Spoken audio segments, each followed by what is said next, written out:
Hey guys, and welcome back to another episode of Off the Shelf. I'm your host Running Time HD, and today what we found off the shelf was... And here the will of Manos.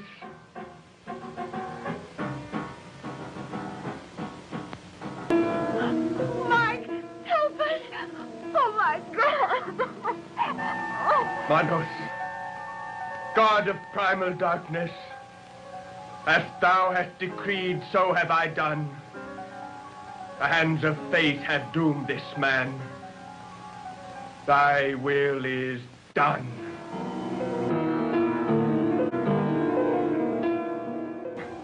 Manos will be served.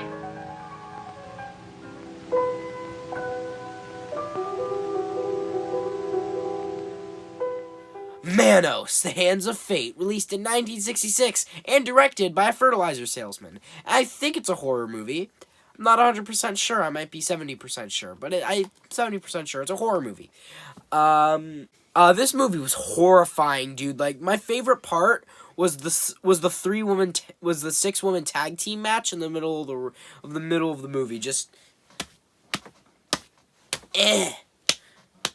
like, the fighting in this movie was just spectacular, amazing choreography. You could tell how much effort they put into this film by just how much force was put into those slaps. And then you could also tell that they put a lot of effort into this movie, how every woman was voiced by the same person. That's effort. That's effort. You call Citizen Kane the most influential film of all time? I call this the most influential film of all time. Why do you think movies are dubbed? Movies are dubbed because of this movie. Alright. I'm gonna cut the slack. I'm gonna stop being facetious. I'm gonna stop being sarcastic. This movie's shit, but it's funny. Okay, this movie's fun, and this is what I'm looking for in a bad movie. Alright, this is what I'm looking for. And by that, I mean, like, you can laugh at it. Like, this is a bad movie where I can enjoy how bad it is. Like you can't do that with a Steven Seagal movie, perhaps. You can with his older ones, not his newer ones. Like, some of them are just so terrible, like, you can't even make out anything. This one is so badly written, so badly directed, so badly everything. But it's great because of it, you know? Because I feel like this movie would not be nearly as beloved as it is if it wasn't as terrible. You know, it'd just be like some forgettable average horror film without how terrible it was. And I love that. And this actually makes me want to seek out the prequel and the sequel to check it out, see what it's like. I want to see the sequel and I want to see the prequel. I want to seek it out and watch them. But also, there's a certain part of the movie where Targo, like the housekeeper of the, like, devil worshipping house, he's like, oh, these people wanted to go into his house, this family, they got stranded out in the middle of nowhere because they didn't know where to go or whatever. I don't know what they were doing, honestly. Doesn't matter. So then he's like, can you bring in my bags? He tells Targo to bring in the bags into the house. And then 20 minutes later, he's like, I want to get out of here. I left the door open and tried to check out just an animal on the outside, and I got my dog killed because I'm a fucking idiot. I want to leave. And he's like, go get the luggage and put it in the car. All right? And then he walks back out. I was half expecting him to tell Targo. He's like, okay, we'll stay here. Hey, slave, go get the luggage back. Bring the luggage back in here. It's really funny because, honestly, Targo's the best character in the movie because he's weird and, like, creepy. And that's my favorite part. It's because it looks like the actor's actually trying. I can't tell if he's actually trying because you can't hear his real voice. He's dubbed over because the audio is fucked. But I can tell he's trying by just what he's doing. Like, he's actually acting. He's performing. The other actors are just like, yeah,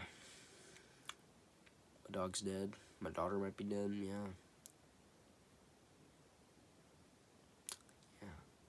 So basically, what happens in this movie? We have this family who's driving around on a highway. They're doing some stuff, then they go to a desert. Basically what happens, anything before that isn't important. Then they're driving around and they get stranded and they find across a house. And there's this guy outside the house who's saying they can't come in, but then he says they can come in. So they come in and they see a painting. They see a spooky painting of a guy and his dog. They're like, you know what, that guy's spooky. I don't like that guy. So then some unimportant stuff happens. Some, like, actual shit that doesn't matter happens. And then Torgo, who is the housekeeper guy, he mentions the master, like, when they first got there, and then they go down there, and there's, like, a bunch of wives and a bunch of ladies down there, and he's like, he likes to, like, touch their hair or some shit. Like, he likes to do that for some reason in the movie. He's a bit of a perv. He's a strange, like, little osteoporosis guy.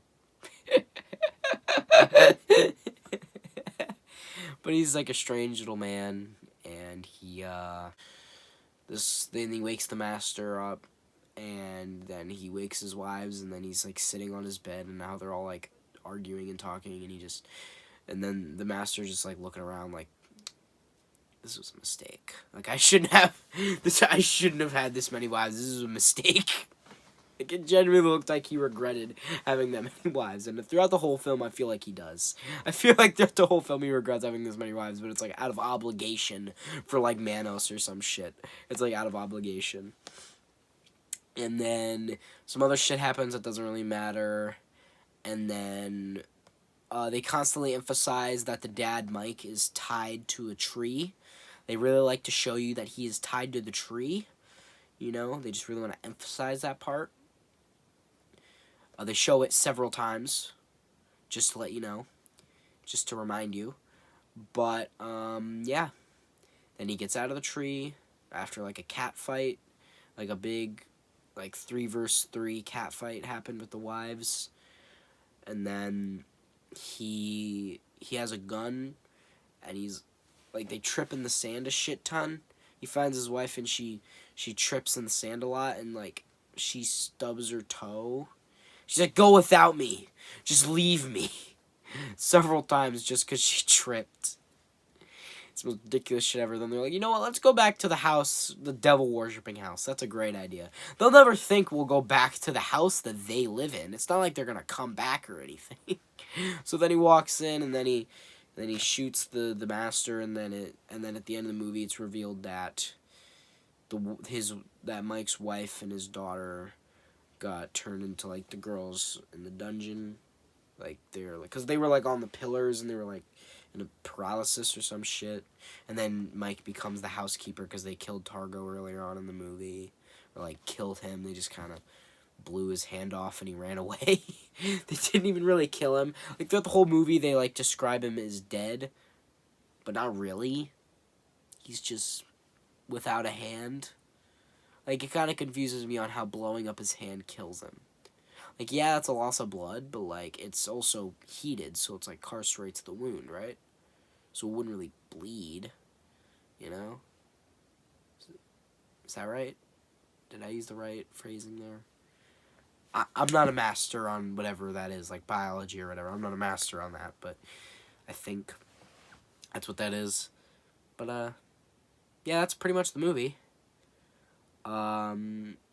Now, I liked it. I liked this movie. It was really stupid, but that was the best part, honestly. And also, I'm gonna give another thing. Would I recommend this movie? Yes. I highly recommend this movie. It's a fucking good-ass time. I bet if you like horror movies, if you like laughing at bad movies, you are gonna have a great time at this movie. I laughed out loud the whole time. I was laughing the whole time. It was amazing. And I recommend any fan, like a fan of movies, like a fan of shitty movies, a fan of horror movies, seek out this movie and watch it. Highly recommend it. The thing about this movie is I don't think I can give it a rating. I think I could give it a double rating. I could give it ironic enjoyment and actual movie score. Alright, so I think by ironic, maybe like enjoyable scale first. How much I enjoyed this movie? I give it like an 8. I give this an 8 out of 10 on the ironic scale.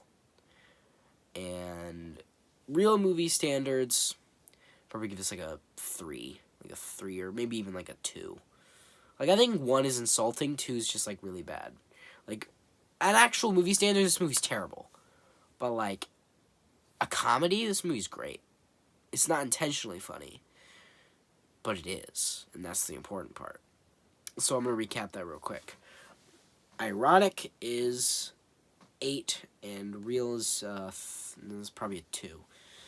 So, I think I've said my piece. I think I've said what I need to say about this movie. So, guys, hope you enjoyed this video. Hope you like it. Share with your friends. Subscribe. Turn those notifications on. And comment down below on how much you liked it. And, I've been running Time HD. And I will see you next time. Signing off.